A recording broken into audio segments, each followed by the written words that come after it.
Hello there, welcome back to another episode of the Crusader States Abridged. Last time we moved west out of Gaza and captured a bit more Fatimid territory along the Mediterranean coast, but our main achievement was taking down their caliph and kicking the Fatimids out of Arabia entirely, and more, we took all of the territory down the Red Sea coast up to the edge of the map. That means we now just have a one-front war to focus on back up in Egypt. I've actually already got another army to use in Gaza by just spamming everything I can possibly recruit.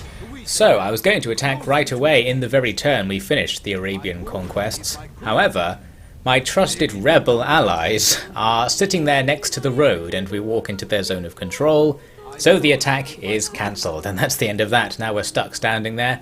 Could fight the rebels, but I don't want to because I don't want to take any losses. I'm also going to move out from Damietta with this inferior army of pretty much just trash, and they fortified on the border near Cairo, really just waiting for any opportunities that might come along over there. In the Fatimid turn, they move out towards us. They send a stack to attack my army near Gaza. Now, while I'm sure this battle would be doable, there's not much point in us actually doing it this turn because we've got another army in Gaza already built up. That means it's better for us to be the ones doing the attacking so we can concentrate all of our men together. Plus, this army is mostly based around a load of free horse archer units I got given, so it's not actually very good. The enemy bring over more troops and use them to clear the rebels away. I thought they would then attack me as well, but no, they're not going to. So, that's okay in the end. We didn't have to fight the enemy, and the rebels even got killed a bit.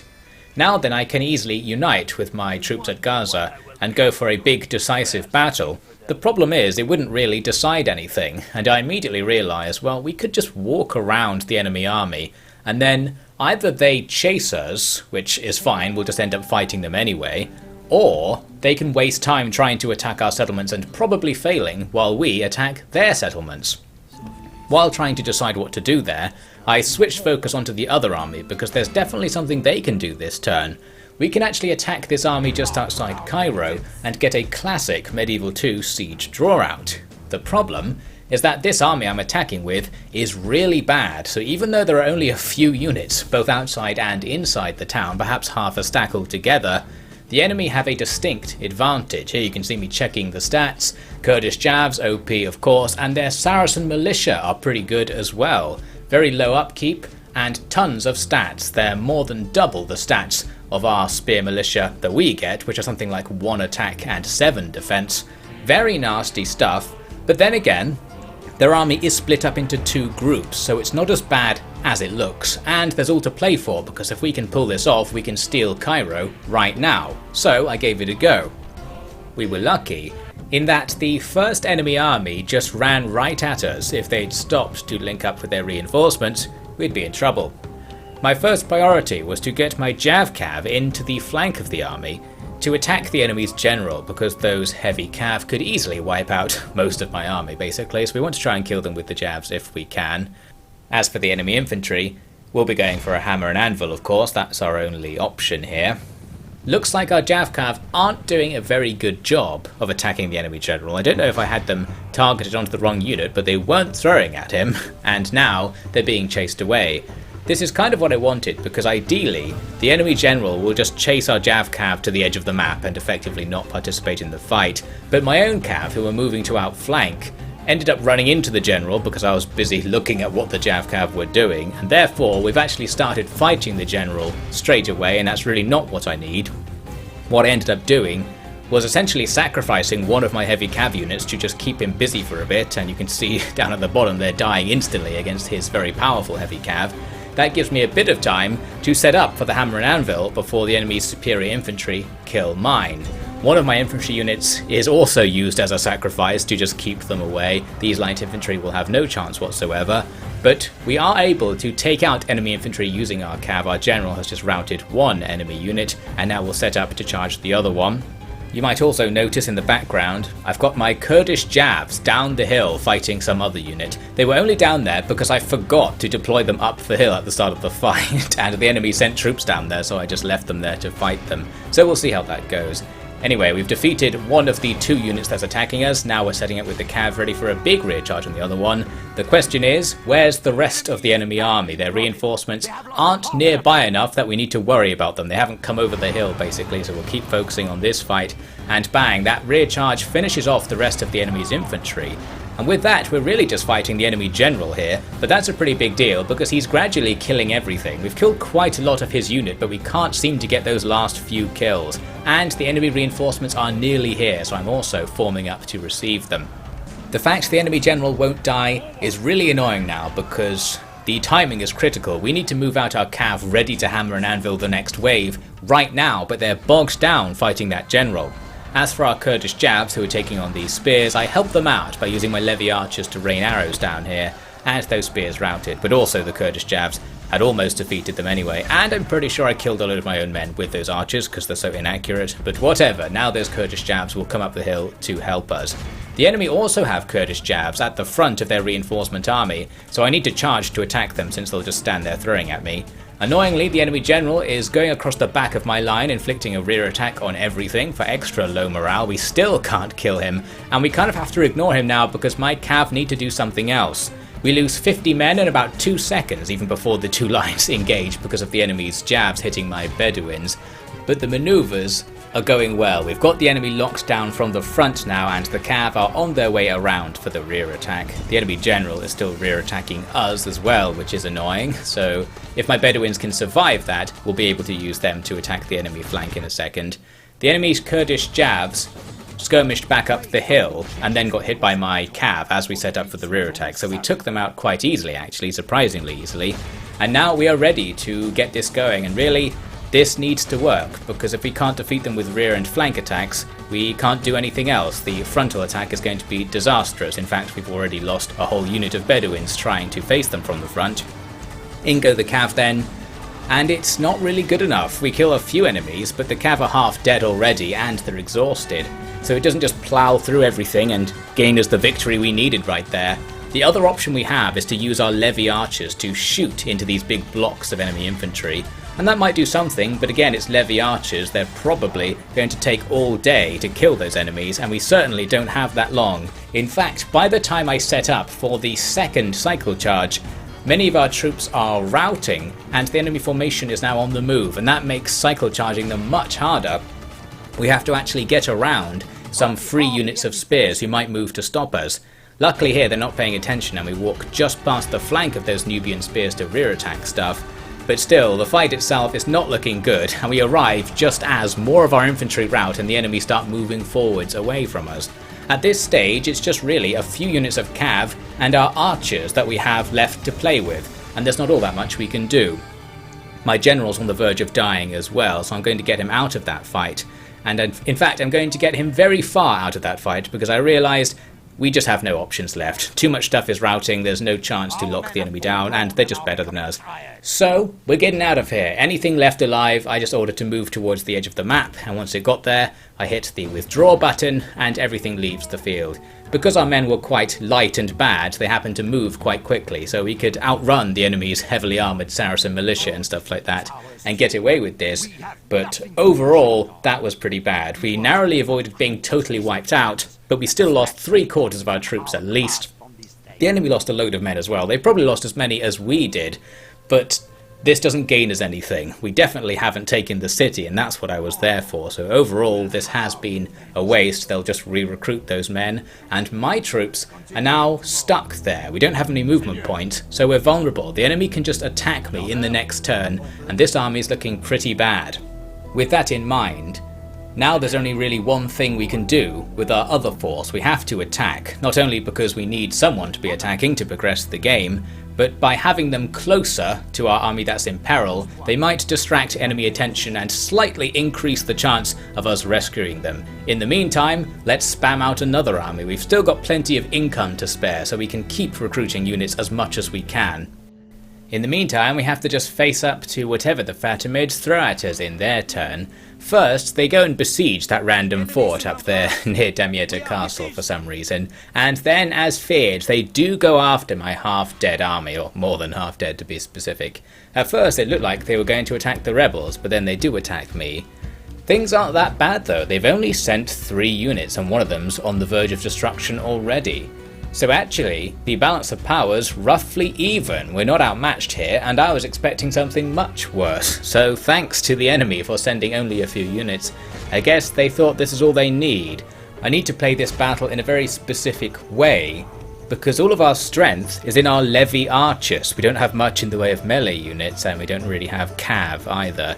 So what I've done is tried to set up in a formation that will expose the unshielded side of the enemy infantry to my archers at relatively close range, and then the bulk of the work will have to be done by those arrows getting in there and taking the enemies out. We are using levy archers of course, so that may not actually happen very well. You can also see the enemy are charging right at my archers, which would ruin the plan in theory. However, at the last second they decide not to go for the archers, and instead they send that squad over to attack my Bedouins as well, exposing their unshielded side to me and allowing me to shoot them. So things are actually working out pretty well. I've also, by the way, got my Kurdish Javs who have a bit of ammunition, and that will be able to take out a load of enemies as well. Everything else, unlikely. Maybe we'll get the odd kill in the melee. So yes, it's up to the archers to do the work, and look at this positioning, it's absolutely perfect. We're firing right into the flank and even the rear of the enemy at pretty close range, and in these ideal situations, the levy archers do seem to do something. We're gradually killing enemies, and because they don't have a general, they're easy to rout. And indeed, that one unit there does rout after it tries to escape and attack my other melee infantry. So now we're in business. Our couple of horsemen can just chase them away. Everything else sets up to attack the more powerful Saracen militia who are still in that fight with the Bedouins. The Bedouins will eventually lose, and these guys are less vulnerable to arrow fire because of their better armour. However, as we see, they actually rout, so we don't have to deal with that unit really. We can finish them off, get to the magic 85%, and then the whole enemy army is gone. And we've pulled it off, a heroic victory, with only minor losses. This battle doesn't really mean anything, because all it achieves is not losing our general. Since we didn't really kill many enemy units, it won't have any effect on the wider conflict. But keeping the general alive is nice, and indeed the Fatimids don't attack him again, so he is going to be able to escape next turn. Their main force in Gaza actually pulls back, which is quite curious, and this sets everything up for us to go on the offensive then. We've got the enemy pinned around Cairo. This really is becoming a very narrow front for the war, and we can just focus entirely on it. To that end, I'm moving my troops out of Gaza to go on the offensive, but on the way I got distracted by this one enemy officer who's standing around. I gathered up everything and went into the attack, and I thought, well, I'll just auto-resolve that and he'll die. But I had to manually resolve that for that to be worth anything, because the auto-resolve leaves the general alive, and general's bodyguards just regenerate over time, so while we've kicked that guy out of our territory, we won't actually have killed his unit at all, and we've wasted a turn because we didn't really move very far chasing him. Overall then, our offensive's going to have to wait. I'm just going to leave those two armies encamped, as you can see, while our survivors from our previous attempt at an offensive get out of there. There's also the small matter of the fact they are besieging that fort on the way to Damietta. Relieving that siege doesn't really matter, but I'm going to put some stuff together anyway, just to make a point. And here are the survivors. Surviving some more. They escaped the battlefront, and I'm going to merge the army into the two incoming armies. Lots of these units are useless, and I'm going to phase them out soon enough, just putting them in there for safety at the moment. And it was quite handy because the general that survived was better than one of the generals in those two stacks, so we actually have some use for him. The Fatimids seem to waste their turn. They send their main force to take out a small rebel army, and that's the end of that really. And now they've just got tons of stuff built up around Cairo, which will make attacking difficult for us. But look at this, there's also a small army attacking over to the east. They had these troops that I think walked through Arabia out in the desert for ages and have just appeared to make an attack, so now we have to deal with that. Because the enemy are quite built up near Cairo, I decided to not bother advancing towards Cairo this turn, and instead get fully distracted by this random siege of the fort near Damietta. Annoyingly, I couldn't use both my stacks to attack the enemy army here, because they retreat across a bridge when I approach, and then we can only attack with one army through that bridge. And indeed, it's not even the best battle, a 10-to-7 ratio. They've only got a few units, and I've got a full army, so I was like, surely we don't have to actually fight this. Because of that, I slapped down a save, put it on night attack, and just saw what happened with the auto-resolve. I wasn't really happy with that auto-resolve. It looks pretty bad actually, given what I think we could really do, especially using horse archers. But we don't have time for such an insignificant battle, and I do like to sort of Iron Man things as much as possible by not really going back on auto-resolves that aren't completely glitched out looking. So we just tank the losses and fought up here, ready to continue on once Cairo looks a bit easier to attack. In the meantime, we do need to deal with this random siege over here. I've put units together from Carrick, Jerusalem and Gaza, and I've got a little bit of an army together. Combined with the forces inside, we've got quite a lot of stuff, but again the balance bar's pretty even actually, just because Fatimid units are better than ours, so this time I am going to fight it manually to avoid any major losses. We've got a new unit for this battle, the Crossbow Militia, so it was time to try them out. And they proved to be pretty bad. What I wanted to do was fire at the enemy's approaching javelinmen since we outranged them. But we get hit with some classic Total War ranged unit glitching. The vast majority of the guys don't do anything and like one or two of them fire shots, and that's just how it's going to be for this battle. So that didn't work, but I did have 2 units of Kurdish Javs of my own in the front line, and they were able to push back the enemy Javs, so that went okay. Then in come the enemy infantry. I've got my cav sitting on the flank ready to attack, but you can see the enemy have actually sent 1 unit of inf to go and pin my cav down. They're going to try and stop me outflanking them, which is pretty cheeky. On the front lines though, they're not having a good time. Their Bedouins lose tons of men as my Javs hit them at close range, and now I'm just going to send the Javs in to fight in melee since we already know they're pretty good and they'll easily outclass the enemy. We also have numbers on our side, so overall things are looking good. The crossbows will fruitlessly fire at the enemy's Javs, while my cav need to grind through these enemy spears. This was a bit dangerous because I'm kind of charging them from the front here. They weren't locked in melee or anything. Handily they routed right away, so no chance of losing our general, who is actually the prince of the Crusader state, so an important general here. And as you might expect, everything else is easily routed and we start pursuing the enemy off the field. The only annoying aspect was that the enemy's Kurdish Javs haven't routed yet and they're in loose formation, and my cav are also all loose because of having to get out of the melee to chase the enemy Javs down. So it proved very difficult to actually make contact with these Javs because we're both just running past each other over and over again. Finally they rout and that's the end of that. Now one interesting thing did highlight itself after the battle. I was checking out this guy to see if he'd improved after winning a fight, since he is our prince. He's also though the king of Jerusalem, and apparently this conflicts with the fact that King John is the king of the Crusader states and then the prince is also technically king of something else, and it seems he has very low loyalty potentially as a result there. So I was looking through the traits to try and see, well, why is our prince so disloyal? He's got various potentially negative traits. He's kind of Eastern or something, he's weird, and most strange of all, he envies the heir, which was very confusing to me. Had to double check here who the heir was, and yes, it's this guy, so he's envying himself. He's really annoyed that himself was made heir over himself, and that's caused some confusion which has made him disloyal. So we're going to have to just live with that, not sure how we can resolve that situation. But with any luck, that won't come to the forefront and he won't rebel. Back to military matters then. I'm going to put my armies right next to Cairo because I'm still just waiting. The enemy have all this stuff here, and because in the game the AI can use multiple armies in one battle but the player can't, you're really at a disadvantage if you go up against multiple stacks at once.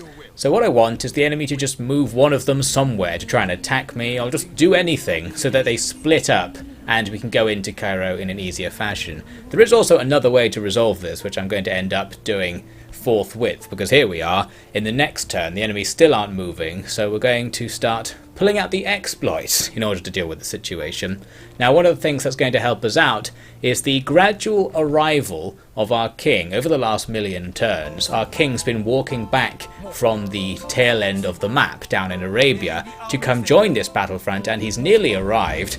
I've been reinforcing him all the way, so he's bringing in a full stack. Some of the troops were too much to reinforce him, they didn't fit in his army, so I tried to move them away, but that cheeky rebel who's hanging around near Gaza ambushed them. That guy is still causing a nuisance, but I'm still not going to kill him because we've got better things to do. So yes, this big stack here, full of knights, has moved through the great wall of priests to the east, and is now coming over to help. So we're going to go in for the attack.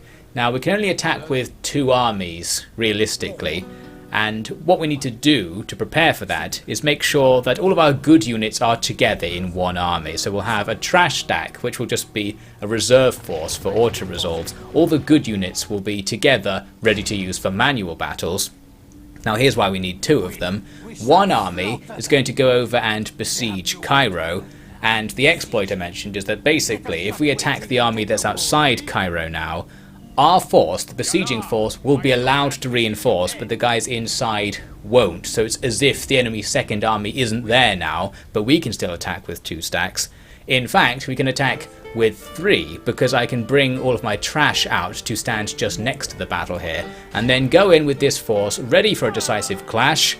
But no, there will not be a battle because God is on our side or something. The enemy just simply die. This strategy was too powerful, so we don't lose any men. There's no auto-resolve or anything. That's just the end of that. I think it's something to do with a glitch I once heard about where if you put lots of units next to each other on the map to surround a position and then you move something into that position, anything already there dies. So for example, if there was a diplomat and you surrounded the diplomat with priests and then moved a spy onto the tile where the diplomat is, the diplomat just dies to make room for the spy. Something like that. And I guess it can be done with armies, and because that army was kind of stuck in the corner between a river and the town and my armies and stuff, the game just deleted it, even though I wasn't moving onto it, I was just trying to attack it, but I guess it's interpreted in a different way in the code. Bish bash bosh, that's going to make our life much easier, isn't it? We're pretty much guaranteed to win at Cairo now because I can just stand there and siege them out, and then we'll have 3 stacks and can just easily auto-resolve the scraps that will be left. However, because that's boring, I am going to prepare to make an attack on the walls of Cairo. Gonna do things the hard way just for fun, so join me for that in the next part.